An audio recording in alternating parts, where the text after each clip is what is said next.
Com a chegada do verão, os dias ficam mais longos, o sol mais forte e os cuidados com a pele se tornam ainda mais importantes. É justamente nessa época que os casos de câncer de pele costumam aumentar. Mesmo sendo o tipo de câncer mais comum no Brasil, muita gente ainda subestima os riscos e ignora pequenos sinais que podem fazer toda a diferença.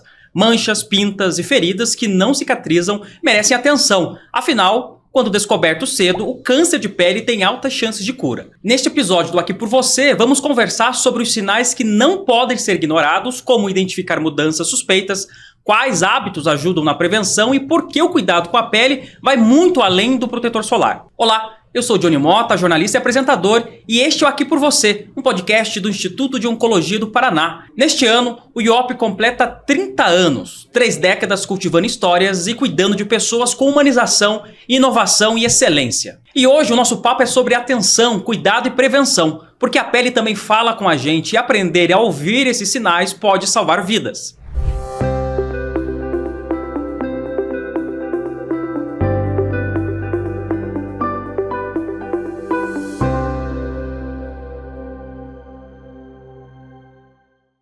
Bom, e para essa conversa eu recebo aqui no estúdio o Dr. Luciano José Biasi, que é cirurgião oncológico e cirurgião de cabeça e pescoço do IOP.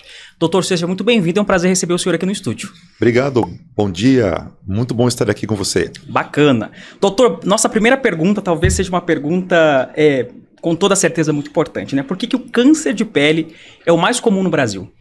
Se a gente fosse ser bem generalista, o câncer de pele é o mais comum no mundo. Tá?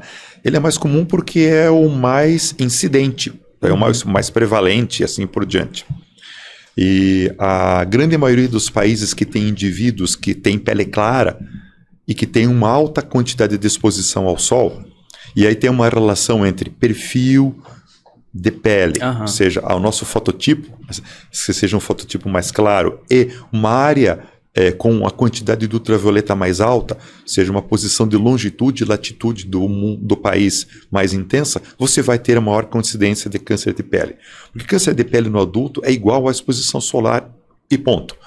Tá? A exposição solar é um dos principais fatores. 85% dos cânceres de pele no adulto, geneticamente já comprovado, apresentam assinatura solar no seu material genético, que a gente chama de assinatura UV. Olha só, interessante. Então isso você consegue mapear dentro das formas com que essas mutações ocorrem por exposição crônica ao sol. Uma outra conversa é totalmente diferente na criança. Câncer de pele na criança existe sim, são formas mais raras, menos frequentes, até tem os mesmos nomes do câncer de pele do adulto, mas normalmente tem origem com outros fatores. Perfeito. E o que seria essa assinatura UV que o senhor comentou agora? Assinatura UV é uma mutação que o sol faz dentro da célula que está na superfície da nossa pele principalmente, e ela consegue ser visualizada se a gente fizer um sequenciamento gênico dessa célula. Tá? Então, se eu pegar várias amostras de cânceres de pele e procurar esta lesão causada pelo sol, esse dano actínico. Actínico, quando o médico fala, é que tem dano por radiação. Por exemplo, dano por radiação da radioterapia na pele é um dano actínico. Dano por radiação solar é um dano actínico. Perfeito. Então esse dano pode carregar dentro uma mutação que pode ser identificada e ser visto causa-efeito. Perfeito. E quando a gente fala dessa exposição ao sol, doutor, que tipo de exposição que é essa? Porque a gente está exposto ao sol, ou não sempre em Curitiba, né? Porque em Curitiba a gente tem uma variável aí que o tempo às vezes está muito mais nublado. Mas essas regiões também que tem muito sol, né? O que seria essa exposição efetivamente falando? O nível dela, a quantidade de horas ao sol sem uma devida proteção, isso com certeza é um fator. Há muitos anos eu escuto uma comparação. Isso, talvez uma das primeiras pessoas que fez essa comparação foi o meu mestre, meu chefe lá do IOP, Dr. Marcos Flávio Gomes Montenegro, que é igual a um copo cheio d'água. Você vai pondo uma gotinha todo dia, uma hora aquele copo transborda. Vai transbordar. Então, a exposição ao sol ou à radiação é um efeito de exposição crônica. Tá? Constante. Constante e às vezes em impulsos. Tem uma brincadeira assim, poxa, a exposição ao sol, antigamente a gente falava do bancário, porque o bancário era a profissão que mais trabalhava indoor, no final de semana ele tinha uma folga, descia para a praia e torrava. Então ele tinha um pico de exposição ao sol intensa e intermitente, diferente do lavrador. Olha só que interessante. Ou que está exposto diariamente, constantemente. Do profissional que trabalha na rua como um todo, ou nosso amigo Gari, ou profissional da segurança pública, ele está pegando sol o dia todo. Essa é uma exposição crônica e paulatina. Parece que é a mesma coisa, mas não é. Perfeito. Então, primeiro ponto, a exposição crônica ao sol é um fator de risco para lesões de pele pré-cancerosas ou lesões de pele já caracterizadas como câncer de pele. Ponto São dois fatores importantes. Dois fatores importantes. E a exposição intermitente e intensa causa períodos de mais queimadura. Olha só. Do que principalmente uma pele que vai se adaptando à exposição crônica. Esses períodos de queimadura e pico predispõem mais nós a termos um tipo específico de câncer de pele, que é o mais agressivo, dos comuns, que é o melanoma cutâneo. Tá? E a diferença deste para outros tipos, qual seria efetivamente falando? É a agressividade efetivamente? A agressividade, a origem da célula, aonde ele existe na nossa pele. Tá? Se a gente voltar lá na tua primeira pergunta e dizer assim, por que é o tumor mais frequente? Ele é mais frequente porque a gente tem uma grande quantidade de pessoas em vários locais do mundo, em áreas desfavoráveis. Olha só. Isso foi um grande, digamos assim, foi um grande momento quando se descreveu o movimento migratório do pessoal da Inglaterra para morar na Austrália. O que em inglês praticamente de pele tipo 1 e 2, que são as peles claras, avermelhadas, que não toleram a exposição crônica ao sol, foi morar onde o perfil do indivíduo é de uma pele do aborígene, que tem uma pele tipo 5 ou 6, que tolera muito exposição ao sol, que praticamente nunca queima. Tá? Essa troca de pessoas num ambiente não propício levou a uma exposição crônica ao sol mais intensa. Olha só que interessante. Essa casuística leva que você tenha hoje na Austrália um dos maiores índices de melanoma no mundo. Olha só. Ponto. Então, vamos lá. A Suécia tem algo parecido e nós aqui no Brasil temos uma grande quantidade de pessoas que vieram para cá de vários países do mundo. O nosso nativo mesmo, o nosso índio brasileiro, ele tem câncer de pele? Tem. A gente pode até comentar isso depois, mas por problema de consanguinidade. Olha só. Tá? Mas não porque ele tem uma pele predisponente. Esse fenômeno sendo visto nesses movimentos migratórios chamou muita atenção. Então, por que tal local tem mais, tal local tem menos? Israel é um local que tem muito câncer de pele, Estados Unidos tem muito câncer de pele e assim por diante. E aí você, puxa, mas por que a gente vê lá quando você vai pegar qualquer estatística? Vamos pegar Brasil, Instituto Nacional do Câncer. O INCA é o nosso papa de números. Perfeito. E toda a estatística brasileira tem um problema de um viés, porque nós não temos uma estatística de diagnóstico. Nós temos estatística baseada em duas coisas. Registro de óbito, que é certidão de óbito, tá? E registro de base populacional ou de patologia tumoral, que seria grandes hospitais de câncer que juntam os seus dados, registram e encaminham para uma central.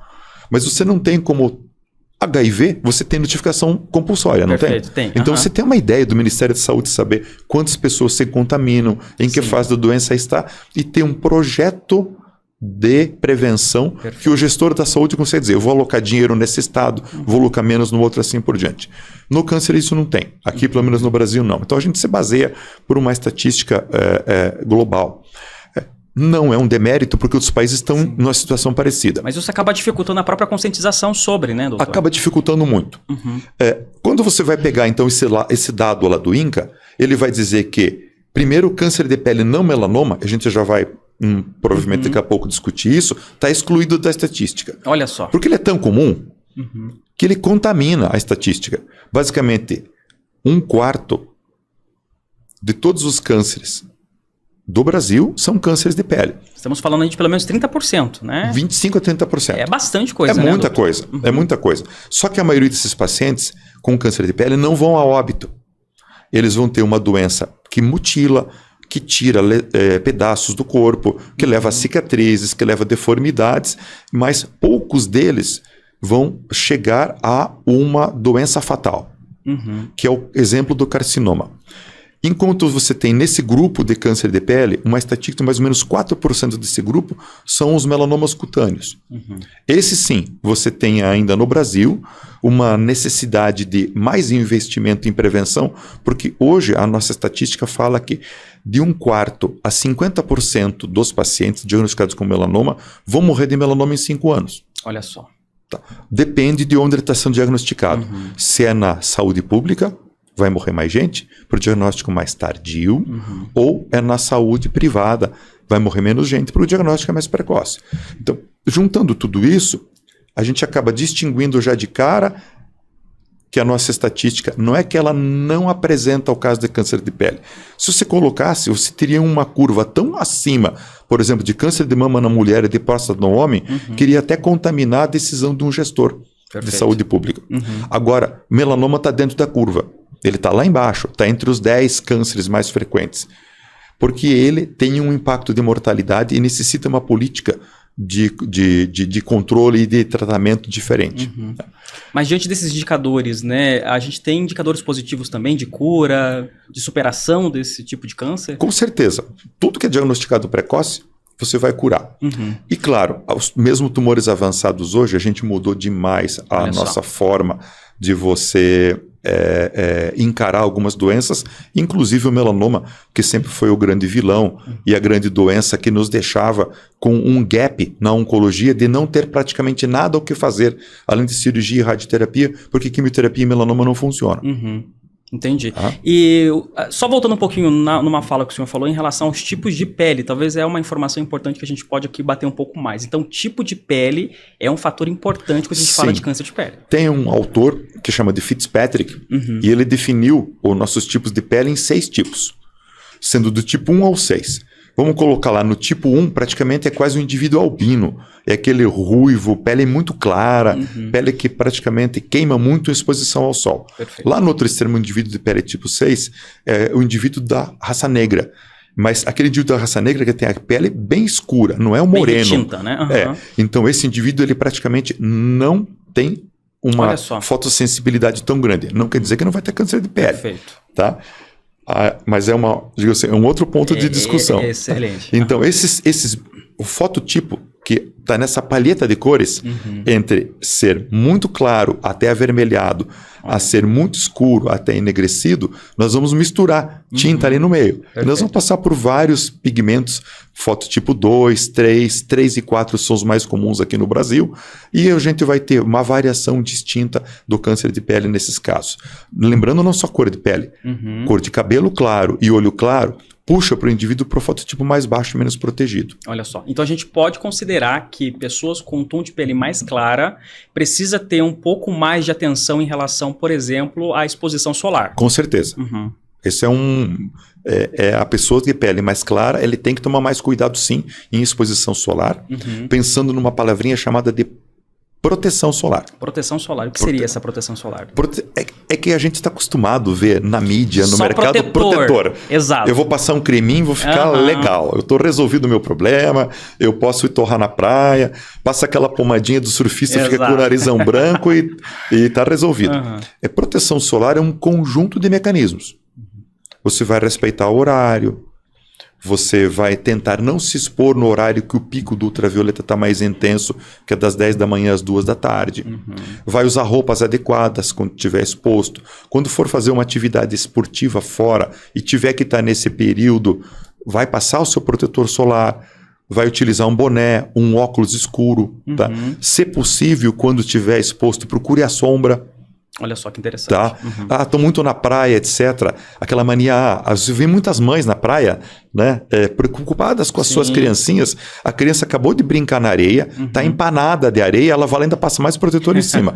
No final do dia vai ser uma pele cheia de brotoeja, irritação, coceira. Então, tentar limpar a pele antes de reaplicar o protetor, tirar um pouco daquele suor e assim por diante. Isso vale para a piscina também, né? Vale para qualquer ambiente externo. E lembrando, Curitiba está a 900 metros mais alto que o nosso litoral. Aqui a gente pega mais UV do que lá embaixo. Olha só. Quanto mais alto, mais UV. Quanto mais na montanha, se você aguentar subir no Everest, acho que eu já não tenho mais idade e performance para isso, né? Você vai torrar muito mais lá em cima mesmo na neve do que se tiver aqui no litoral brasileiro. Tá? Uma informação Menos bem camada de importante. ozônio, Aham. menos atmosfera, menos fotoproteção. Que legal, que interessante. É. E doutor, a gente percebe que quando a gente olha para os outros tipos de câncer, existe aí uma prevalência, talvez, de diagnóstico em pessoas mais jovens, né? A gente tem visto isso também em relação ao câncer de pele ou não? Câncer de pele, eu vou dizer assim, ele tem uns 2 picos, se você for pensar. Se a gente for juntar câncer de pele tudo numa cambuca só, você vai ter mais adultos e terceira idade. Se você dividir o câncer de pele carcinoma, que é um grupo, e melanoma, que é o outro, o carcinoma está mais nessa faixa antigamente a gente falava que era dos 60 em diante, hoje você pode dizer dos 40 para cima, tem mais incidência de carcinoma. E o melanoma tem uma faixa mais no adulto jovem e um outro pico mais na terceira idade. Tá? Então, como se a curva tivesse 2 ápices, né? Justamente pelo tipo diferente de melanoma que vai ocorrer nesses 2 pacientes. Mas, de uma maneira geral, o câncer de pele é uma doença de indivíduos adultos. Adultos, né? Adultos. Entendi. E qual que é a diferença, doutor, bem didático, né, entre melanoma e carcinoma? Então vamos lá, câncer de pele é um livro. Tá? E aí no livro você vai ter um monte de capítulo, né? Perfeito. Você tem um capítulo que tem um capítulo bem grosso, é sinal que tem muito assunto. Então esse grupo é o carcinoma. São os cânceres que vêm da parte externa da nossa pele, que é o epitélio que reveste a gente. E aí vem 2 nomes. O carcinoma basocelular, que é um tumor que vem das células basais do folículo piloso. Toda a nossa pele tem pelo. Mesmo aquela onde a gente não encontra, mesmo que a gente não consiga ver, né? né? A nossa face é recoberta por um pelo muito fininho, que é o pelo velo. Tá? E esse carcinoma ele tem um baixo grau de agressividade, ele cresce mais devagar, normalmente se consegue ter uma cura extremamente elevada com procedimentos pequenos, não necessitando de algum tratamento mais, digamos assim, complexo na oncologia. Tá?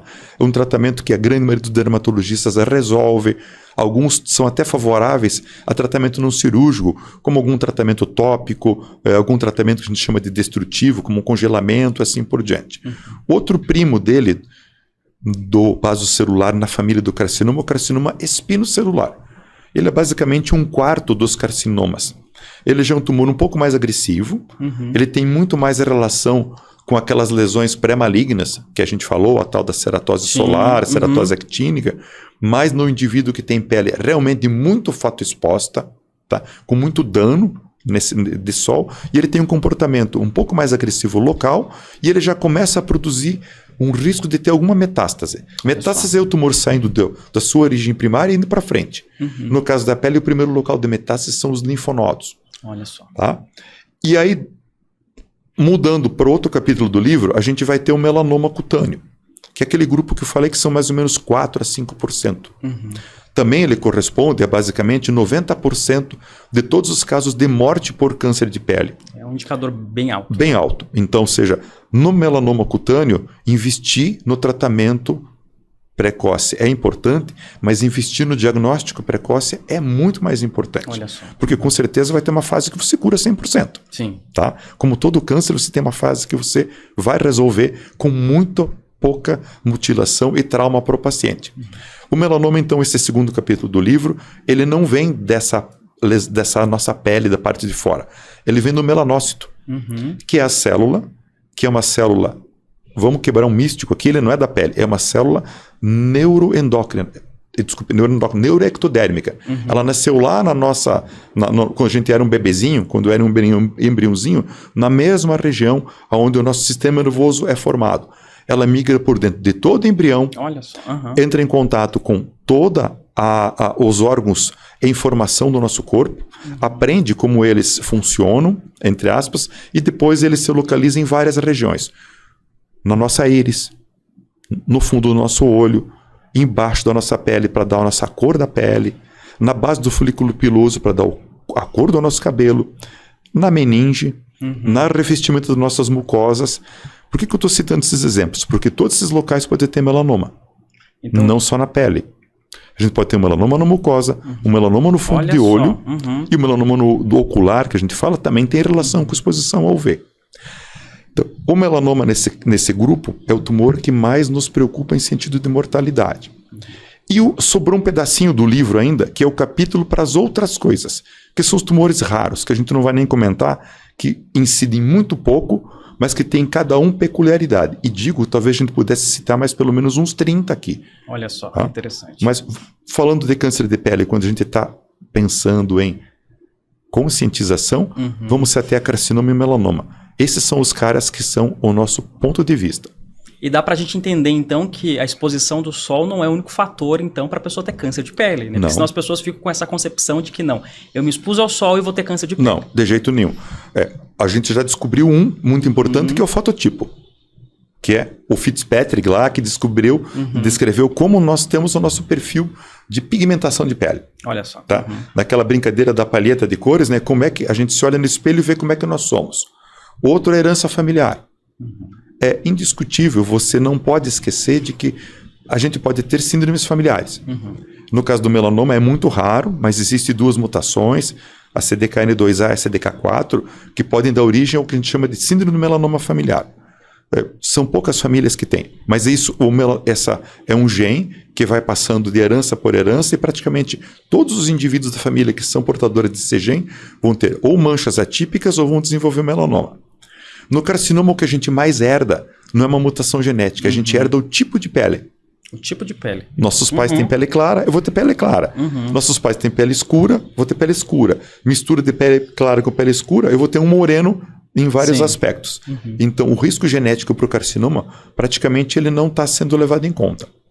Que interessante. E eu te pergunto, né, em relação a isso, quais são os sinais de alerta? Né? Por exemplo, uma manchinha, é aquela pinta, existe uma diferença entre uma e outra? Que momento que eu preciso, pelo menos assim, me preocupar com aquilo que apareceu? Não adianta a gente falar do bicho se a gente não pinta ele, né? Exatamente isso. Então vamos lá, Johnny. Quais são os sinais de alerta para a gente pensar em câncer de pele? Voltamos, divisão. Carcinoma. Carcinomas são manchas avermelhadas, alguns são feridas abertas, são nódulos que crescem, alguns coçam, outros ardem e doem, outros abrem e já sangram, e que existia uma numerologia que pelo menos depois de 2 semanas sem cicatrizar, procure alguém para te avaliar. Isso ainda é válido hoje, doutor? Ainda é válido hoje. Tá. Não vale a pena, vale a pena a gente pensar. Porque, por exemplo, se você procurar uma farmácia comprar um corticoide ou uma pomada antialérgica e passar uma mancha e desaparecer, não precisa ir atrás que não é câncer de pele. Mas se você fizer vários tratamentos, pode ser uma doença que necessite de um bom dermatologista para diagnóstico e tratamento, ou pode ser um câncer de pele. Então, nesse momento, vale a pena pecar por excesso. Olha só. No outro grupo está o melanoma. O melanoma, ele costumeiramente vem de uma mancha escura que aumenta de tamanho com o tempo. Tem uma numerologia aí, se esse tamanho da lesão dobrar em 12 meses, vai atrás que a chance de ser melanoma é altíssima. Olha só. Outra brincadeira, sinal do patinho feio. Esse nome mesmo, ugly duckling. Tá? Patinho feio. Patinho feio. Tá? Por quê? Porque você pode ter várias pintas no teu corpo e de repente uma não combina. Olha só. Ela é diferente das outras. Essa lesão tem que ser avaliada. Em tamanho, em borda? Em tamanho, em borda, em padrão de crescimento, em cor, principalmente se for na face. Apareceu uma lesão diferente no rosto, pigmentada, e que ela grita e chama atenção, ela, até prova em contrário, a gente pode estar presente do início de um melanoma. Entendi. E como é que essa mancha a gente vai ver para achar que ela é diferente das outras? Tem o antigo ABCD, e já colocaram um E, que é o E que eu acabei de falar, do enlargement, que é o aumento de tamanho, que o A é a assimetria, ou seja, a gente olha a lesão, divide que nem uma pizza. Sim. Mas não precisa ser uma pizza de 12 fatias, né? Vamos fazer uma pizza só um brotinho, vamos dividir em 4. Tá? Então nós vamos olhar um lado e olhar o outro. Se um lado de cima e o lado de baixo, eles são diferentes, você tem uma grande chance de ter alguma coisa errada aí. Bordas. Uma pinta normalmente você vê, ela não precisa ser uma borda toda redondinha. A natureza não desenha igual a IA, não faz coisas geométricas, né? Mas a natureza pode fazer uma borda muito irregular, ou uma borda que está mudando. Cor, que é o C, diferentes tons de cor. Olha só, também é um fator importante. E diferentes tons de cor, só não na pinta que já tem. A mudança para diferentes tons de cor.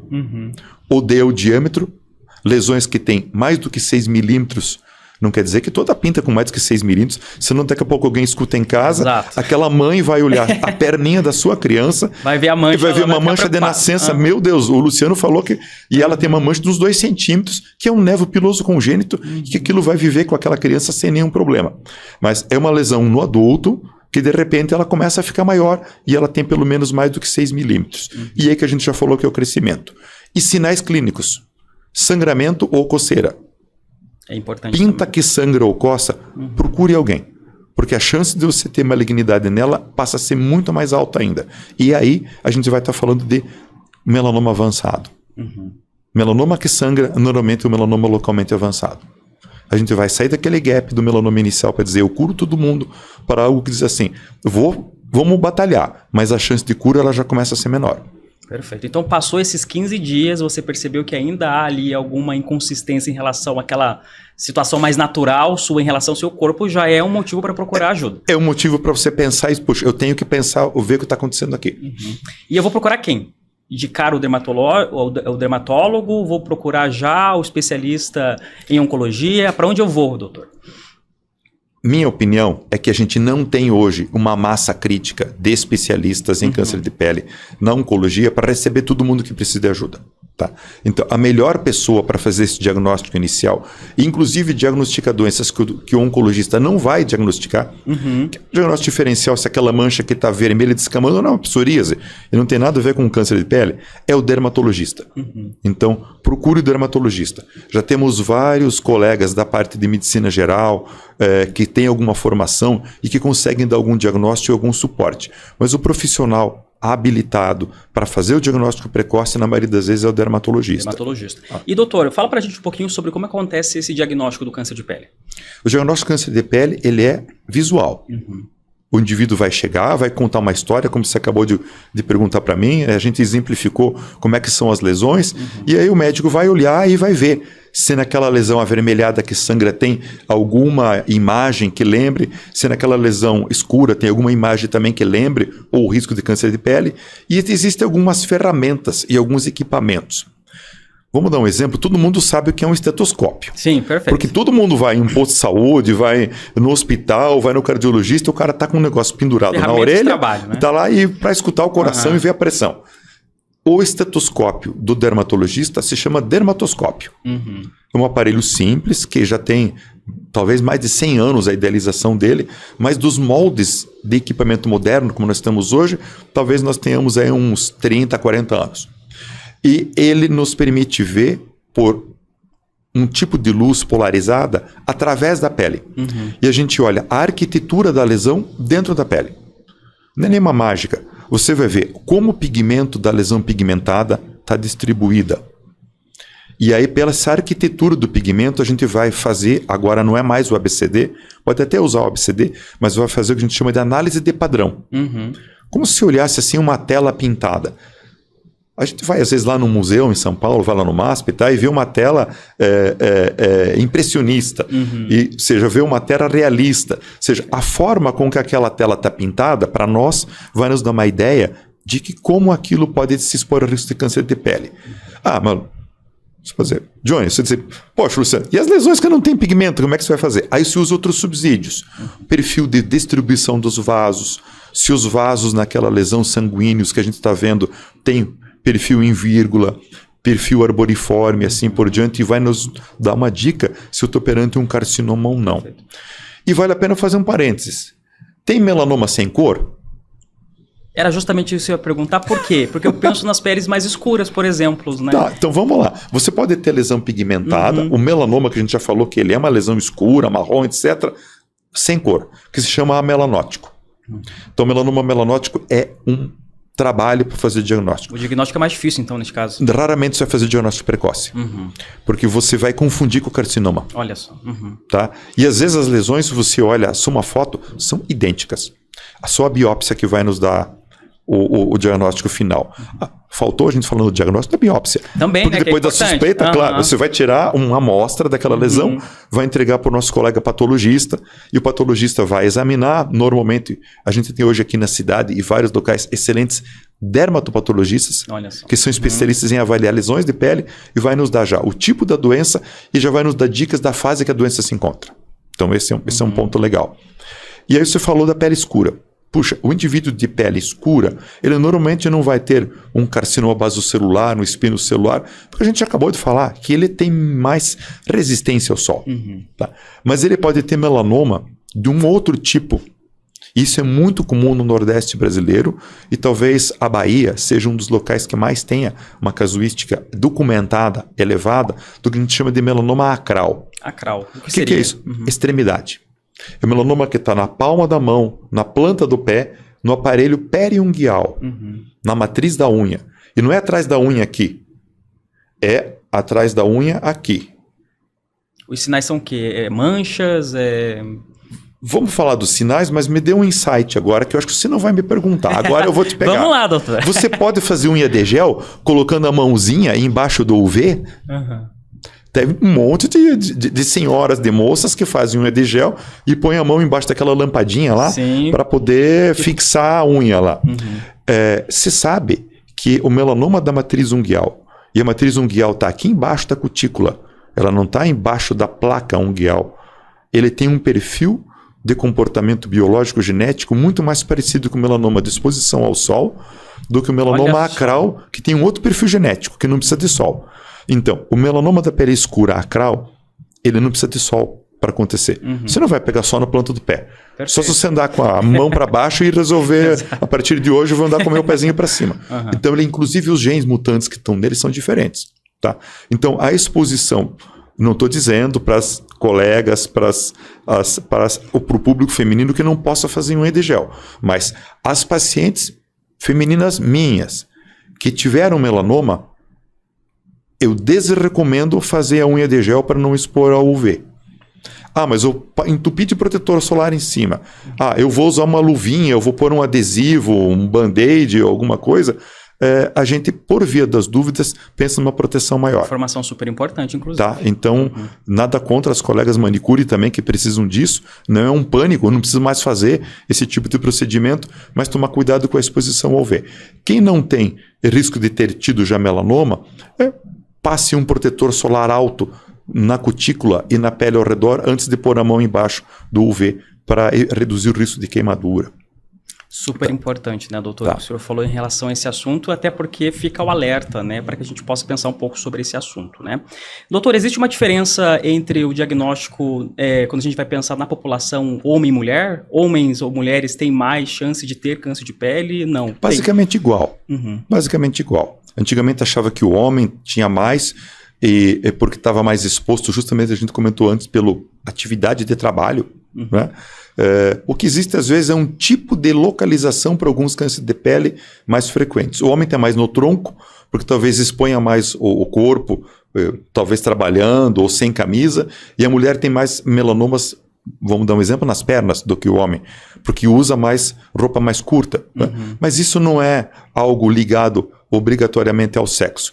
O que a gente tem, isso, as mulheres que me perdoem, não é uma brincadeira de mau gosto, mas um fator prognóstico.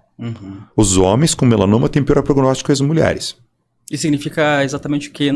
Significa que se a gente colocar todos os pacientes na mesma panela com melanoma, as mulheres têm mais chance de ficar curadas com melanomas avançados do que os homens. Tá? E tem alguma resposta para isso? Não tem uma resposta formal. Talvez algo mais biológico? Hormonal. Já que o melanócito, que é essa célula que produz melanoma, tem receptores de estrógeno. Então se interrogou se será que tinha alguma coisa a ver com o hormônio feminino e masculino, mas não há uma resposta científica que a gente possa usar para seguir como um guia ou protocolo. Perfeito. E falando até sobre esse público, né? A gente não tem como não falar de diagnóstico e não pensar em inteligência artificial. A gente tem visto aí um crescimento absurdo, né? E ainda bem que tem acontecido esse crescimento, mas nós temos os ônus e temos os bônus disso, né? Por exemplo, a gente tem percebido aplicativos de celular, inclusive, para diagnosticar determinado tipo de câncer. E aí eu pergunto para o senhor se a gente tem visto isso também quando a gente fala sobre câncer de pele. Com certeza. Eu acho que está muito comum isso. E é muito fácil, tem acesso na internet, qualquer das lojas dos nossos celulares, você vai lá e você vai encontrar um aplicativo para normalmente diagnosticar precocemente o melanoma. Vamos fazer um parênteses, a inteligência artificial assusta muito a gente da medicina, achando, puxa, eu vou perder o emprego, não vou mais precisar estar aqui, mas a inteligência artificial é uma ferramenta que a gente utilizando muito bem, não vai ter como fugir dela. E vai ajudar muitas áreas. E as áreas de diagnóstico, com certeza, são as que mais vão se beneficiar.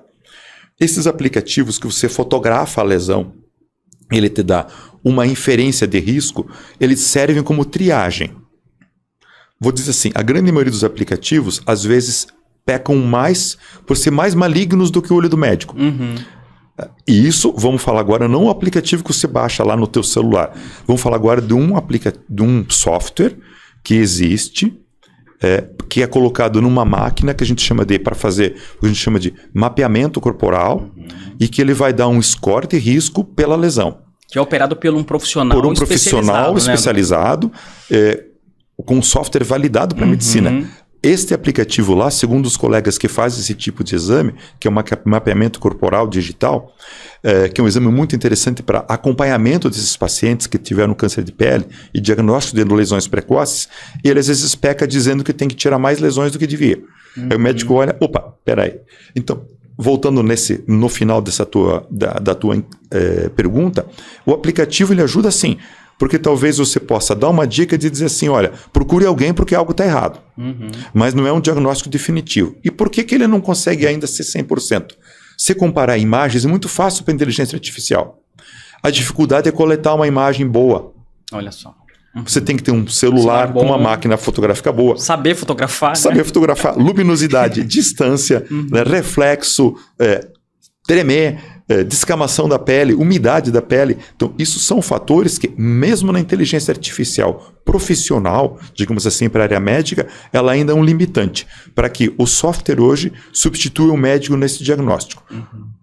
Logo, logo, alguma coisa vai ser resolvida. Olha só. Tá? Então, a inteligência artificial com um braço robótico, uma máquina que se autorregula até saber qual é o foco ideal, vai poder colher essa imagem de forma adequada. Hoje a gente ainda precisa de um olho de um operador. Talvez daqui a pouco, para fazer uma boa foto, a câmera que está olhando para nós vai levantar o robozinho. Ok, foquei, está resolvido o problema. Isso a gente também vai fazer na pele. Perfeito, até porque isso hoje já acontece em alguns países, identificando as pessoas, né? E com sem dúvida 99% de chance de reconhecimento efetivo dessas pessoas, né? Imagina Por que isso. Não num ambiente pequeno? Perfeito. Imagina só, né? A tecnologia chegando nesse nível, né, doutor? Para a gente vai ser absurdamente importante. Eu vou voltar um pouquinho numa pergunta anterior, porque me chamou a atenção aqui no meu roteiro, aqui algo que a gente pode reforçar. Porque o verão está chegando, né, doutor? O senhor falou sobre as unhas de gel. Mas e o bronzeamento? E aí, como fica? O bronzeamento se diz no sol ou na máquina? Na máquina. O bronzeamento artificial, o Brasil é um dos poucos no mundo que proscreveu. Ou seja, você não pode ter máquina de bronzeamento artificial. Tem em vários locais. Ponto. O bronzeamento químico, passar aqueles produtos que dão tom na pele, ele não tem nenhum problema. Não é problemático. Mas o bronzeamento artificial, por mais que exponha o paciente mais ao UVA e não ao UVB, o UVB é um raio mais carcinogênico. O UVA é um raio mais de promoção, mas o UVA também está ligado à ativação de alguns genes, e o UVA está mais ligado à ativação de genes que dão risco para o melanoma. Então, antigamente, o indivíduo ia para o bronzeamento artificial, tinha que consultar um dermatologista, que tinha que dar um laudo dizendo que ele está liberado, que não vai ter câncer de pele. Como é que você vai escrever isso? Quase que impossível, né? Impossível. Então, o bronzeamento artificial, fora. O bronzeamento natural, chegou-se até a pensar no passado de colocar bronzeado como uma doença no Código Internacional de Doenças, no CID. Claro, isso não ocorreu. Mas o bronzeamento que excede a tua cor natural, apesar de ser bonito, ser algo que as pessoas procuram, ele tem exposição a risco, sim. Então também tem que se tomar cuidado com isso. Então procurar algo dentro do padrão, que seja não expor a pele ao risco de você ficar vermelho, começar a sentir ardência e queimar. Porque a queimadura solar é o fator principal de risco para o melanoma. Diferente da exposição crônica, que é o principal fator de risco para o carcinoma. Olha só que interessante. Então, eu tive essa exposição ao sol no verão, né? Fiquei com a pele muito vermelha com aquela ardência. É um sinal que eu tenho que observar, então. Doutor. É sinal que você já tomou mais gotinhas naquele copo lá que já está transbordando. Naquele momento, a tua pele diz, eu não tolero mais. Eu tenho que pensar em me proteger. Usar seu protetor adequado, usar um fator de proteção alto. Não porque o fator de proteção alto vai ter grande proteção, mas porque vai pelo menos te dar um tempo maior de exposição ao sol. Tá? E uma pergunta, doutor, relacionada aos pacientes, né? Hoje eles têm chegado ao consultório em que estágio da doença? Vamos dizer assim, a gente tem duas clientelas que infelizmente ainda são distintas. A clientela que está lá no sistema público de saúde, e vamos dizer assim, eu pessoalmente considero o sistema público de saúde nosso aqui, Curitiba, região metropolitana, uma área de excelência, tá? A gente recebe pacientes com doença mais avançada do que a gente recebe no consultório, mas ainda assim está vendo cada vez mais diagnóstico precoce, que deixa muito animador. Olha só. Alguém ir no posto de saúde e ter um clínico lá que diz, puxa, isso aqui você tem que procurar um especialista. E refere o serviço terceirizado de forma adequada. E já o paciente que está na clínica privada, a maioria deles eles têm diagnósticos mais iniciais. Não quer dizer que você também não tenha pacientes com doenças mais avançadas. Tá? Mas nesses anos que eu tenho vivido a especialidade, onde a gente via um melanoma e chamava todo mundo lá no Erasto Gettner, há 40 anos atrás, para olhar, puxa, olha, venham ver um melanoma. E era uma pessoa normalmente chegando já em fase terminal. Para hoje você vê todo dia no teu consultório pacientes com melanomas iniciais que você cura com uma simples cirurgia com anestesia local, mudou sim para mais diagnóstico precoce. Doutor, então só para a gente reforçar aqui, né? Câncer de pele tem cura? Com certeza. Talvez de todos os cânceres que a gente tem, é o mais fácil de diagnosticar. Está do lado de fora. Isso facilita demais. Demais, é só olhar. Né? E o sinal, a própria pessoa vai perceber, ou o exame clínico a longo de prevenção vai perceber. E, como todo tumor, em fase inicial vai ter cura. Pegando a família dos carcinomas lá, normalmente uma pequena cirurgia, uma ressecção dessa lesão vai garantir cura desse paciente. Uma quantidade pequena dos pacientes com carcinoma vão ter doenças agressivas que vão nos dar trabalho. Que vão precisar de radioterapia, de imunoterapia, que é a nossa vedete hoje na oncologia, de uns anos para cá, e algum outro tipo de tratamento associado. O melanoma é a mesma coisa. Apesar de ser um índice preocupante que a gente falou, que é o responsável pelo maior número de causas de óbito por câncer de pele, o melanoma diagnosticado numa fase inicial, ele tem cura. Qual é a fase inicial do melanoma que você cura 100%? Algo que a gente chama de melanoma in situ. O que quer dizer isso in situ? É dentro do tecido. Ele só está crescendo da membrana basal para cima. Tirando o termo técnico, na epiderme, na parte de fora da pele. O que tem a ver isso? A derme tem vasos de sangue e linfa, a epiderme não tem. Então, se eu tenho um tumor de alto potencial de metástase que não está crescendo no ambiente, que ele encontre uma via rápida para ele para dentro do corpo, ele não vai dar metástase. Esse é um paciente que você opera, tira a lesão com uma margem de meio a 1 centímetro e você vai garantir cura local, está resolvido. Foi mais um trauma e, claro, acompanhar esse paciente, porque quem teve um câncer de pele tem uma chance muito alta de ter um segundo ou um terceiro pelo biotipo, pelos fatores de risco que a gente já discutiu. Sim, perfeito. Tá, e os pacientes que têm uma lesão mais avançada do melanoma, o que a gente tem para fazer? Tem muita coisa para fazer. A medicina mudou demais com a era da imunoterapia. A imunoterapia, vamos falar a verdade, apesar de hoje ter mais de 56 indicações oncológicas, ela nasceu pro melanoma. Com dois pesquisadores, um americano e um japonês, que foram ambos prêmio Nobel no mesmo ano, tá? E que desenvolveram as drogas que deram início a toda a imunoterapia que nós temos hoje na oncologia. Um número simples. Paciente melanoma estadio 4. O que quer dizer estadio 4? É aquele que tem metástase nas vísceras, num pulmão, num órgão interno, ou seja, a doença já reagiu para outros já foi para frente. Né? Com quimioterapia no passado, a gente oferecia meros 2, 5, no máximo 10% de sobrevida em 2 anos. Olha só. Com a imunoterapia, já tem dados sólidos provando que 52% dos pacientes vão estar livres de doença em mais de 5 anos. Então, é um gap muito grande, é um ganho extremamente significativo no índice de cura. Claro, a gente soma outras ferramentas aí, tá? Terapia-alvo, outro tipo de medicações, e assim por diante. Tecnologias novas que a gente não tem acesso ainda aqui no Brasil, porque ou são custosas ou porque a gente tem uma indicação muito pequena, que é linfócito infiltrador do tumor, autovacina para o melanoma associada à imunoterapia e assim vai. É claro que são terapias extremamente caras e com uma quantidade muito pequena, que eu volto a dizer, de pacientes que teriam indicação de fazer. Tá? O que não nos deixa em demérito em cima disso. Mas a mensagem fica: é uma doença preocupante? É sim, porque é câncer, ponto. Não existe um tumor benigno. A palavra câncer é sempre igual a malignidade. Malignidade é algo que nos põe a risco se não cortada, não tratada, não impedida que ela continue o crescimento de levar alguém a óbito. Ponto. Mesmo que seja para aquela bolinha que está crescendo no nariz. Se deixar um vaso celular por 40 anos, a gente pode perder a metade do rosto ou o rosto perfeito, todo. Perfeito. Então, diagnóstico precoce, tratamento inicial, cura. Diagnóstico mais tardio, nós vamos ter mais trabalho. O índice de cura vai cair sim, mas ainda a gente tem expectativa e esperança, porque as ferramentas hoje, elas estão muito boas e nos dão mais tranquilidade de manusear esse paciente. Perfeito. Por isso que prevenção e conscientização é tão importante. Eu parto para a nossa última pergunta relacionado, né, para que o senhor possa dar um recado para aquelas pessoas que não cuidam da sua pele, né? Qual seria? Estamos chegando ao verão, férias aí, o pessoal precisa ficar atento, doutor. Com certeza. Cuidar da pele, a gente sempre pensa em verão. Você falou agora, Johnny, chegou o verão. Então, parece que eu vou ter que pensar em proteção solar só no verão.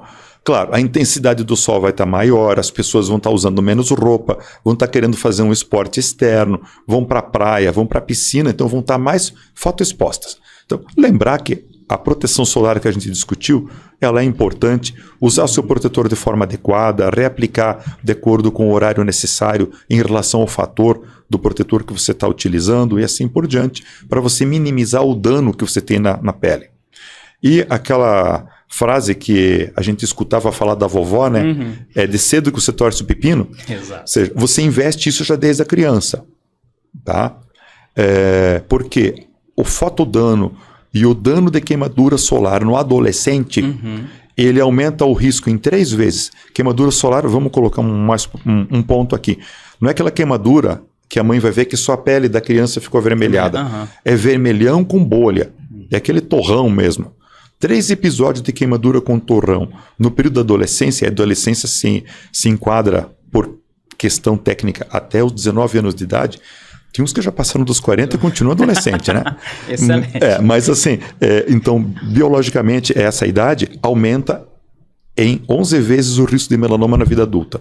É realmente um indicador bem importante. Bem importante. E de muita atenção para nós, né? Então, ou seja, talvez a maior mensagem fica aí. Não é medo, é você usar com consciência o amigo sol que está aí, que a gente precisa dele para muita coisa, né? Para nossa energia, metabolismo de vitamina D e assim por diante, mas saber o momento de você estar exposto ou não. Maravilha, doutor. Muito obrigado pelo recado e foi um prazer receber o senhor aqui no estúdio. Muito obrigado, adorei estar aqui, excelente bate-papo, espero que tenham gostado. Com certeza. Obrigado, doutor. Bom, o câncer de pele é o tipo mais frequente no Brasil e quando identificado no início, as chances de sucesso no tratamento aumentam significativamente. Mas para isso é essencial estar atento aos sinais e buscar avaliação médica diante de qualquer mudança na pele. Cuidar da pele vai muito além da estética, é um ato de prevenção, atenção e respeito ao próprio corpo. Pequenos gestos como usar protetor solar, evitar a exposição excessiva ao sol e observar o que muda podem fazer toda a diferença. E se esse episódio te ajudou a entender melhor o tema, compartilhe com alguém que precisa ouvir essa mensagem. Quanto mais informação a gente espalha, mais pessoas se cuidam e mais histórias têm a chance de continuar sendo contadas. E se você gostou do conteúdo, deixe sua curtida, avalie o episódio e ative o sininho. Assim você ajuda a levar informação de qualidade para ainda mais pessoas. Acompanhe-o aqui por você na sua plataforma preferida e também nas redes sociais. A cada episódio, trazemos conhecimento com empatia, leveza e responsabilidade. A gente se encontra no próximo episódio e, acima de tudo, a gente está aqui por você. Tchau!